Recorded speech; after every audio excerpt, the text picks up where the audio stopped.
मागच्या 8 दिवसांमध्ये राज्यामध्ये थंडीचा कडाका चांगलाच वाढतोय। या थंडीचा परिणाम हा दूध संकलनावरती होत असल्याचं बघायला मिळतंय। वाढत्या थंडीमुळे दुभती जनावरं हे दूध कमी देत आहेत आणि त्यामुळे दुधाच्या उत्पादनामध्ये मोठ्या प्रमाणावरती घट झाल्याचं दिसतंय।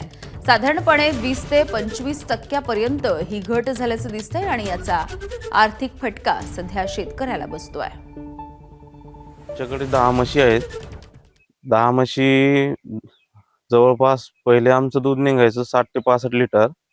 आता थंडीच्या परिणामामुळे 43 ते 45 लिटरच्या दरम्यान दूध निघतं। या थंडीचा खूप मोठा परिणाम झालेला आहे याच्यावर, आपल्या दुधावर। मी हिम्मत प्रभुजी तावरे, राहणार ब्रह्मपुरी।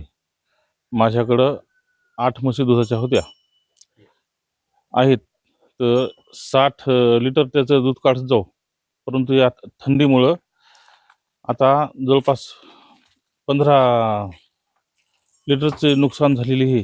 चाऱ्यात बदल केलेला आहे, तरी शेकोटी देत असतो, रोज येऊन इथं हे करत असतो, परंतु दुधात घट झालेली आहे। एबीपी माझा, उघडा डोळे बघा नीट।